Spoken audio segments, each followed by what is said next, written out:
What's up, everybody? Welcome to episode 6 of the Slip and Weave podcast. Let's get right into it.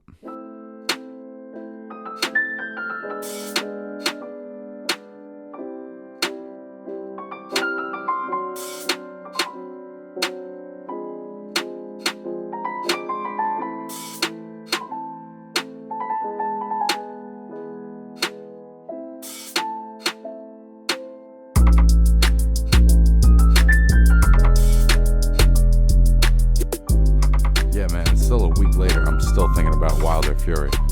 It's already been basically 2 weeks since that fight. I'm thinking about it all the time. I think I probably watched it 4 or 5 times already. I'm still equally impressed, even with more time removed from it. Every time I watch it, I just think that Tyson Fury is such a beast, man. But last weekend in boxing, there was a great card on DAZN. It was one of the most feel-good cards of boxing that I've watched in a really long time. There was a long undercard, but then these 3 main event fights that they were all main event level fights. And there was just something about it. There was no bad decisions. It was just it was just a card that felt good. There's so many times in boxing where by the time the card is over, you have a bad taste in your mouth, whether it be, the judges, whether it be the referee, maybe somebody didn't perform as well as they could have, or, whatever reason. There's just a lot of the announcing, the promotion. There's a lot of things in boxing that can get in its own way, and this was not one of those nights at all. The first fight was a guy named Julio Cesar Martinez against Jay Harris. Martinez is the WBC flyweight champion. Flyweight is 112 pounds. There's a lot of exciting smaller guys right now, but I don't know that I've ever seen anybody like this fucking guy. He switches stances constantly. He switches from left to right, sort of mid-combination or as he's walking you down. He has no set stance at all. But regardless of what stance he's in, he's always ready to punch, and he throws very fast, very unconventional combinations. It's very difficult to time him, particularly if he's switching stances mid-combination. It makes it that much harder. He starts off as a lefty, throws a double jab, left hand, spins out, then he's throwing the left hook with his front hand. It's very, very complicated to get his timing. The guy that he was fighting, Jay Harris, was a very good fighter. Very good outside boxer. A little bit taller and longer than Martinez, and definitely won some rounds down the stretch. That's what made it actually more impressive, was the guy he was fighting was very game and very capable, and fighting him, he was trying to win the fight. This was not a survivor. The guy he was fighting was undefeated. He was a very competent guy. And Martinez, his rhythm is so unconventional. I have never seen anybody like this guy. Just talking about him, it's like kind of exciting because it's very rare that you see styles that unique. A lot of times, not that they're the similar way, but when you saw Roy Jones fight for the first time and there was nothing that he did that was conventional, or somebody like Manny Pacquiao, where you just know you're seeing something different, guys that fight different because they do something a little more special. I think Martinez could be one of those guys. I know, it's a little tough to be as marketable when you're fighting at flyweight. But the little guys in boxing, the smaller weights, are very exciting. It's very active, fast-paced boxing. It's some of the most technical defensive stuff because these guys are capable of avoiding such fast punches. So if, as strange as it is maybe to watch 2 guys that are 5'4" fight each other, not strange, but it doesn't have the same kind of appeal as watching Tyson Fury and Deontay Wilder. But it's a different sort of appreciation for the skill level. And particularly with 115 right now, the bantamweight division is very, very stacked right now, which actually is a pretty sweet unintentional segue into the next fight of the night, which was Chocolatito Gonzalez and Cal Yafai, man. Chocolatito is back, which is fucking crazy. I really did not I was not feeling real good about this fight, to be honest, when I saw that he took it. I've seen Calify a couple of times. He's the WBA junior bantamweight champion coming into the fight. Chocolatito's been pretty inactive 2018 and 2019. He fought September 2018, and he fought this past December, 2 smaller tune-ups. He had the 2 losses to Srisaket Sorungvisai in March and September of 2017. And the first one, I was actually at that fight. It was the undercard of Jacobs and Golovkin. But the first fight that those guys had was very, very close, controversial decision. I thought Chocolatito won the fight, definitely outlanded and outthrew him. Seemed like a weird decision, particularly for somebody that a lot of people were saying this is the number 1 pound-for-pound guy. So it seemed strange that they would rip him off.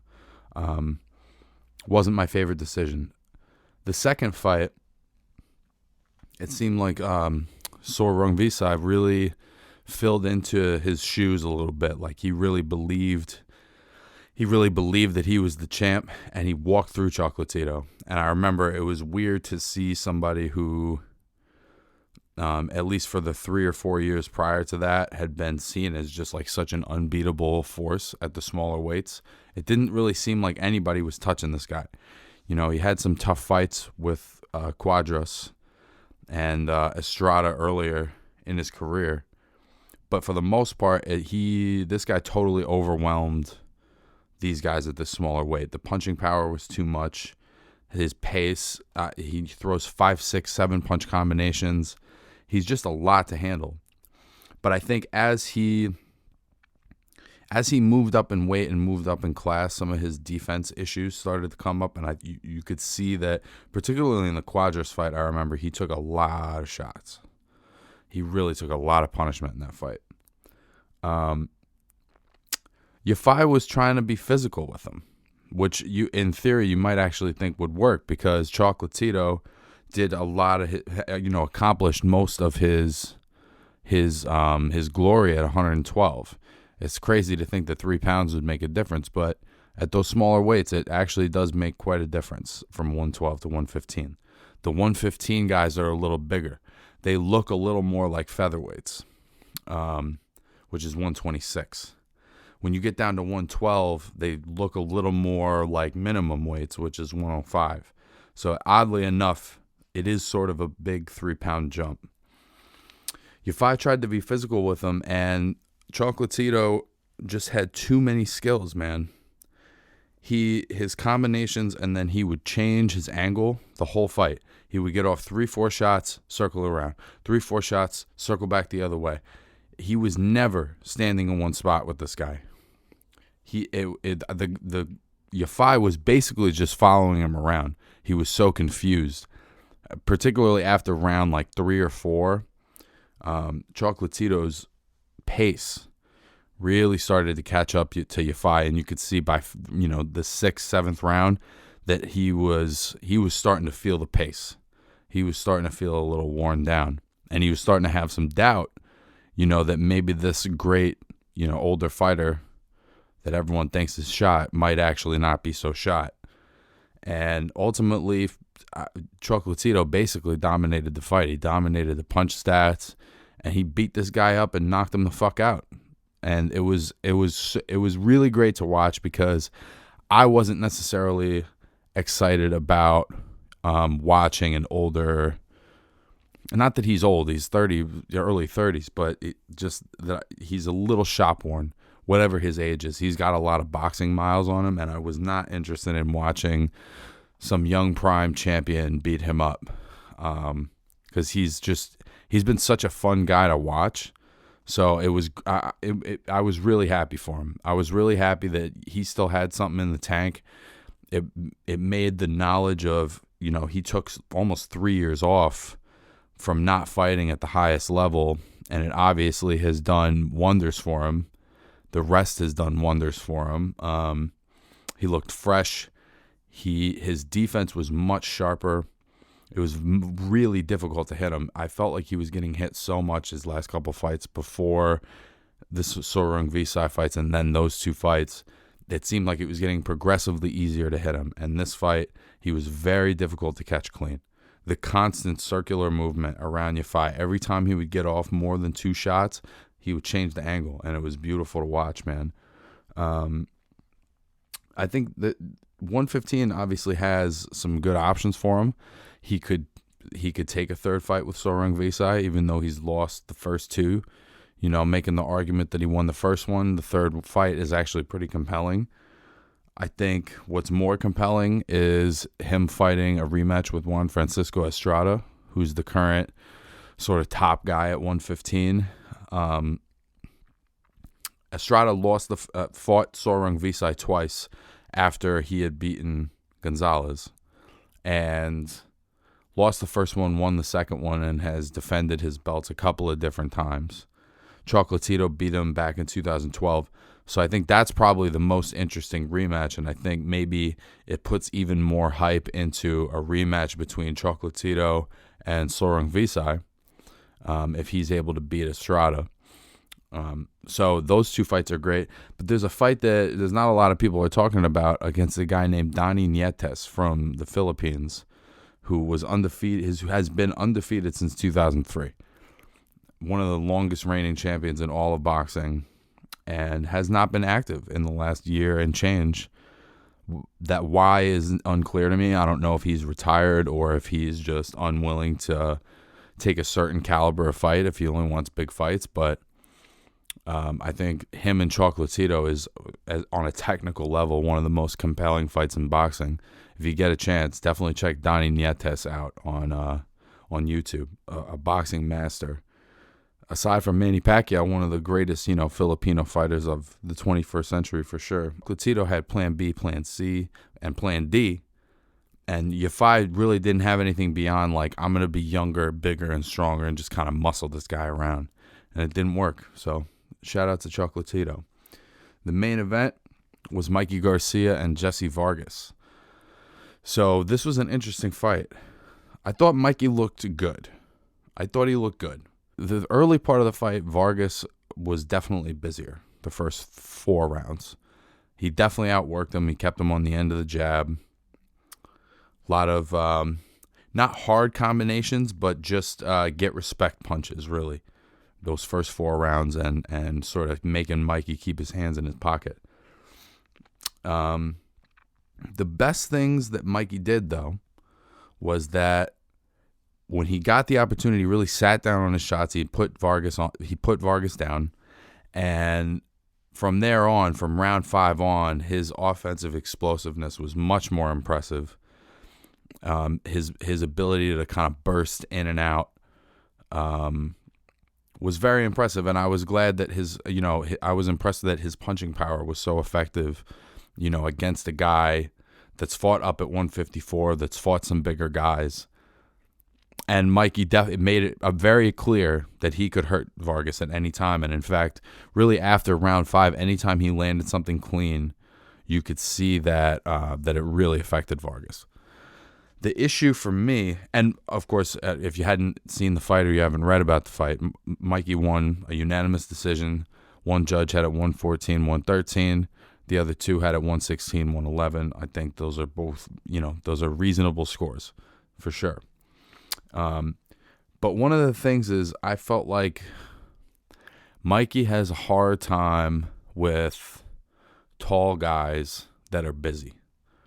And particularly at welterweight, where these guys all punch a little harder, I think that sort of hitch in his style comes out even more. That was sort of the problem with the Spence fight, right? Was, Mikey just sort of, his hands were at home the whole fight. He was blocking and defending and trying to not get hit for most of the Spence fight. He would try to let his hands go, and a lot of times Spence was just already gone, or, it wasn't landing, it wasn't working. This fight, luckily, a lot of it did land and it did work. I think that's mostly because of his, excellent timing. But I think it's also because Vargas is not as slick as Errol Spence. He's a very good fighter, and he's very good defensively. He might even be, elite. He might be in the top 10, 11 guys at welterweight.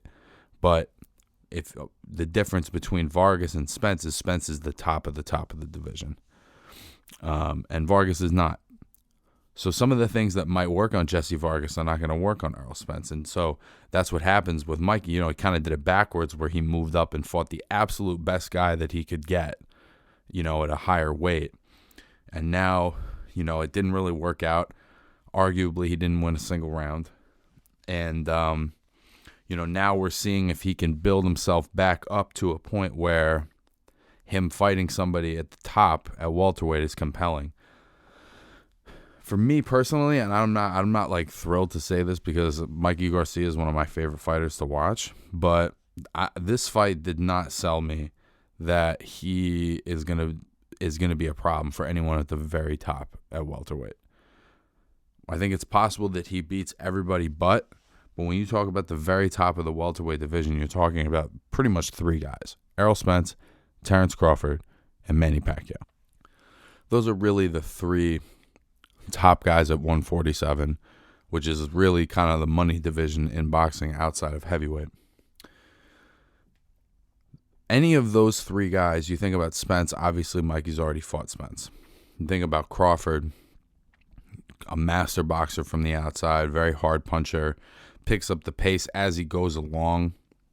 And then you think about somebody like Pacquiao, who has that fast twitch, herky-jerky style, 8-9 punch combinations, and is very active offensively. I don't know that at 147 if Mikey has the style and the tools to beat those guys. This is kind of where weight classes matter, right? At 135 and 140, a lot of times Mikey just puts guys to sleep. So it doesn't really matter if they're better boxers than him or not. If he catches them one time, they're going out. But since he's moved up from lightweight, it seems like that gets less and less. Even at 140, guys are starting to take him the distance. But the power discrepancy was so great, that he could get guys respect and slow them down within the first couple of rounds. At welterweight, that's not as much the case. He's still a great puncher, but a lot of these guys are so much longer and more powerful that there's going to be less gaps for him to fit in his offense. He's going to have to create some of that. And unfortunately for him, his mentality isn't necessarily to do that, right? It's kind of to sit back. And I've noticed his hands are always kind of in his pocket because the minute you get off first, his mentality is to evade, reset. It's not necessarily to work a counterpunch in or to create an angle off of what you're doing. Mikey's mentality, because he does want to hit you, is to evade, reset. The other thing is he's got to have his feet totally set, and you've got to be in perfect position for him to let it go. He doesn't waste any punches. The punch stats said he landed 151 out of 478, which is pretty accurate.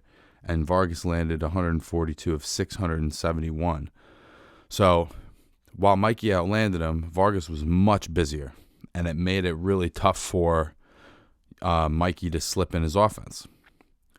If he's going to stay at welterweight, he's going to have to change up his mentality about his offense a little bit. I don't think it has anything to. It's not like a heart thing. It has nothing to do with any of that. It's just his boxing mentality is if you get off first, he's going to either block the punch or he's going to step out of range and then he's going to reset. He's not a sharp counterpuncher necessarily. He's not a bad counterpuncher, but it's not the first thing he's looking for. He's looking to put you in the position he likes, and then he's looking to rip him hard, mostly to the body, and then work his way back up. Well, if he doesn't feel like he has you in that perfect position, he'll wait it out. And that's kind of that's going to be a problem with tall, busy fighters, man. I mean, if you look at his options at welterweight, most of them are tall or busy. Crawford, Spence, Pacquiao, Keith Thurman, pretty long guy that keeps you on the end of his shots, kind of moving around, never really in one place. I think that's probably still a tough fight for him, more winnable. Porter being so physical, I think that's maybe a fight that's a little more winnable for Mikey because Sean will be there at least. He's not going to have to go look for him. The two fights that I think are a little more compelling, I would say, for Mikey are Yordenis Ugas and Danny Garcia. I think that Danny has some of the same sort of mentality that Mikey has, where he is looking to evade, reset, except he's a much sharper counterpuncher. That's most of where his offense comes from, is making you miss and then coming over the top or coming underneath with something hard, and trying to slow you down over the rounds.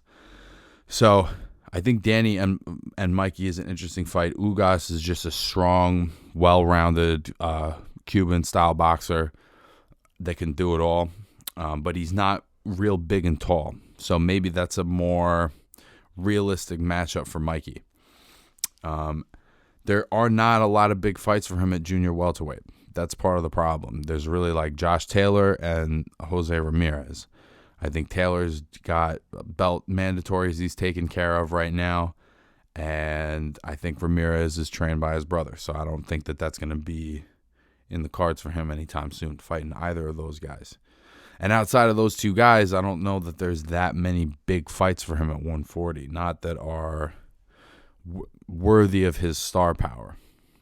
So that puts him in a tough spot now where he either has to really, really strip down to make 135 and try to get a fight with Lomachenko. And I just don't think that he can make that weight. I don't think that's where his heart is. I think his heart is in welterweight glory, unfortunately for him. I think that's really what he's looking for. I think he's looking to prove that he can be the guy at 147. I don't know that he can be, and it's, he's such a great fighter. I would like to see him stay at a weight that's more natural for him, but it looks like this is what he wants to do. So I would say be prepared to see Mikey Garcia at welterweight probably for the rest of his career. And hopefully for him, he can get that Pacquiao fight next. If I'm Terrence Crawford, this is the fight that I am harassing Bob Arum to make, because it's an elite level welterweight that's not affiliated with PBC. It's probably a fight they could make now. It's not the best fight for Terrence Crawford, but if you're Crawford, you cannot be picky about top fights you take. Cannot be picky. You got to be willing to take any top guys, big name fights that you can get. It's legacy building time for him. So if I'm Terrence Crawford, I'm seeing that. I'm seeing a very winnable fight, and I'm seeing dollar signs, and I'm calling up Bob Arum right now. I'm telling him, talk to Eddie Hearn. Let's make that fucking fight happen. So Mikey Garcia, as much as, I don't know that he's a real welterweight, put himself in the mix for a lot of big things there, because he is a big star. He is extremely talented. And that punching power keeps him in any fight. So we'll see what's next for Mikey. Speaking of Eddie Hearn, he announced a couple of fights this week. May 2nd, he announced that Dillian White is going to be fighting Alexander Povetkin. White, I talked a little bit about last week in my heavyweight breakdown. WBC mandatory since late 2017 and has been promised a shot at that title in February of 2021, which is a long ways away. He could have, if he wanted to, stayed, in the gym for the next 11 months and waited it out and maintained that status to guarantee himself a shot. But no, he wants to stay busy. He wants to stay active against top-level guys. Povetkin is, has been a top 10 heavyweight for more than a decade, probably the last 11, 12 years. Alexander Povetkin has been in the top 10 at heavyweight. So this is more than a stay busy fight. He's really risking his mandatory status by taking this fight. A tune-up wouldn't be risky. This is no tune-up. These are two top-level heavyweights that are fighting each other to elevate their position, and their argument into that Anthony Joshua, Tyson Fury territory. And I would think that the winner of this fight would at some point be the mandatory for Fury. I would think if Povetkin beats White, that Povetkin would then be the mandatory for Fury's belt. So this fight may be a fight that determines Fury's opponent following the third Wilder fight that's going to wind up happening in July. Which also, Wilder announced that he is going to have the third fight with Fury, which I think is very silly on his part, but they're saying sometime in July that fight is going to take place. So those two fights are going to happen within 2 months of each other, and then sandwiched in between is going to be Anthony Joshua's IBF mandatory against Kubrat Pulev. These are the issues with all of the belts and where they can start to get in the way a little bit. Just on pure logic, the smart fight that fans would want to see right at this moment is Joshua and Fury. But Joshua, if he wants to keep that belt and keep himself as an actual real world champion, has to take this fight with Pulev. That's going to be on June 20th, by the way. But he has to take that fight. So all of these top guys at heavyweight are going to be fighting within 2 months of each other. I think between May and July, you're going to get a real good picture of what the back end of the year looks like for the heavyweight division. I think that White is probably going to beat Povetkin. That's not certain by any stretch of the imagination, but I think he's just younger and got more tools and is a little more free flow than Povetkin. Povetkin's a little robotic. I think you will see him beat Povetkin and keep his mandatory position. I think Joshua is definitely going to beat Pulev, even though Pulev is a tough opponent. So it may not change much of anything. It may just mean that these three guys have stayed busy and taken care of their obligations, and now they are free to do whatever they please. And you'd think that those three guys would kind of be the top of the heap at that point. And I don't know if you'll see Fury White first or Fury Joshua first, if he'll respect what the WBC has said, or if he'll take the Joshua fight and try to unify, and and we have an undisputed heavyweight champion by the end of 2020. That would be very fucking exciting. Next week, there's a couple of fights. One of them being on Fox. Adam Kanaki, undefeated heavyweight, against Robert Helenius. Kanaki, very exciting guy, Polish guy from Brooklyn. Very exciting to watch, very active. If you get a chance, check out Adam Kanaki against Chris Arreola. It's one of the most active, exciting heavyweight fights in a long time. And also Scott Quigg against Joan O'Carroll. That's low-key a pretty exciting fight. Those are two very active, exciting guys at 130 from the UK. Very exciting fight. Not a lot of big action or high-stakes fights coming up, but both of those definitely worth watching. And, have a great week, guys. Thanks for tuning in once again to the Slip and Weave podcast. I'll catch you next week.